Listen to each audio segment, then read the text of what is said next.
அதிமுக கூட்டணிக்கு வர விஜய்க்கு எடப்பாடி பழனிசாமி அழைப்பு. தொண்டர்களை உற்சாகப்படுத்தவே கூட்டணி ஆட்சி என பாஜகவினர் பேசுவதாகவும் பேட்டி.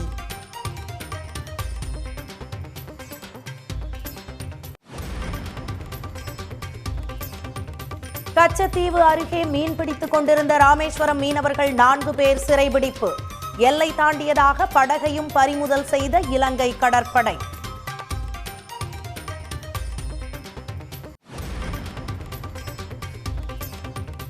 குடியரசு துணைத் தலைவர் ஜெகதீப் தன்கர் திடீர் ராஜினாமா.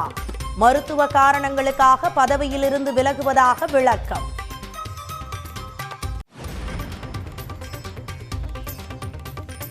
மழைக்கால கூட்டத்தொடர் தொடங்கிய முதல் நாளிலேயே குடியரசு துணைத் தலைவர் ராஜினாமா ஏன்? ஜெகதீப் தன்கர் தனது முடிவை பரிசீலனை செய்ய காங்கிரஸ் வலியுறுத்தல்.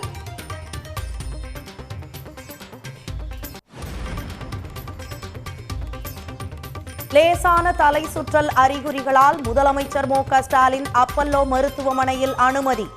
மேலும் 3 நாட்கள் ஓய்வெடுக்க முதலமைச்சருக்கு மருத்துவர்கள் அறிவுறுத்தல்.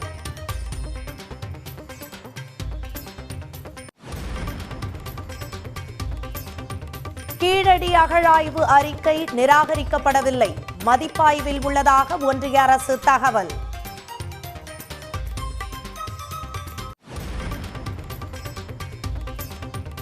மசோதாக்கள் மீது முடிவெடுக்க காலக்கெடு நிர்ணயித்த விவகாரம்.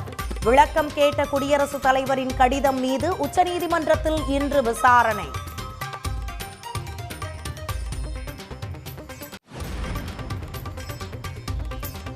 பாஜக ஆளும் மாநிலங்களுக்கு பல ஆயிரம் கோடி ரூபாய் கல்வி நிதி ஒதுக்கீடு. தமிழ்நாட்டிற்கு 1 ரூபாய் கூட நிதி ஒதுக்காததை எழுத்துப்பூர்வமாக ஒப்புக்கொண்ட ஒன்றிய அரசு.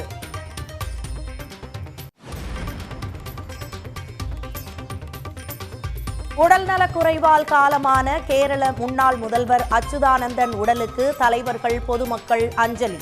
கேரளாவில் 3 நாட்கள் துக்கம் அனுசரிக்கப்படும் என முதலமைச்சர் பினராயி விஜயன் அறிவிப்பு.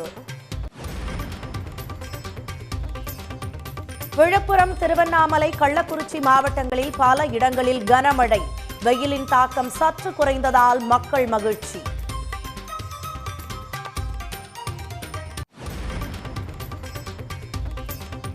உணவு பாதுகாப்புத்துறை இணை இயக்குநர் கார்த்திகேயன் லஞ்ச வழக்கில் கைது. இயற்கை சோப்பு தயாரிப்பு நிறுவன உரிமையாளரிடம் லஞ்சம் பெற்ற புகாரில் நடவடிக்கை.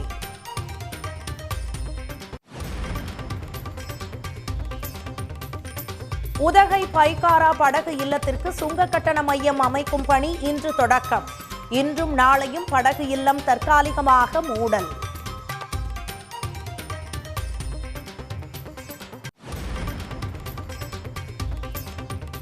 திருப்புவனம் இளைஞர் மரண வழக்கில் சிபிஐ விசாரணை தீவிரம். பேக்கரியில் பதிவான சிசிடிவி காட்சிகளை கைப்பற்றிய அதிகாரிகள்.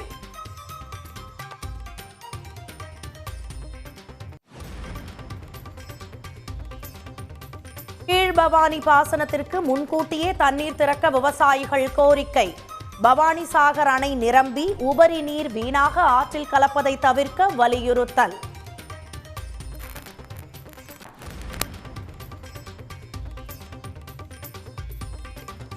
கோவையில் மாவட்ட அளவிலான வாழ்வீச்சு போட்டி.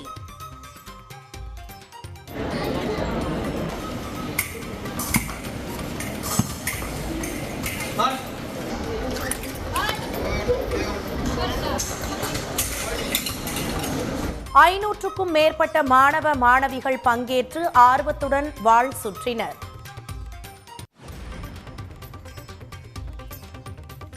நாசாவுடன் இஸ்ரோ இணைந்து உருவாக்கிய நிசார் செயற்கைக்கோள் வரும் 30ஆம் தேதி ஸ்ரீஹரிகோட்டாவிலிருந்து விண்ணில் ஏவப்படுவதாக அறிவிப்பு.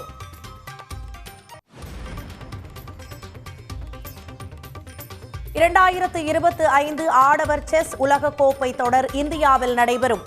சர்வதேச சதுரங்க கூட்டமைப்பான ஃபிடே அறிவிப்பு.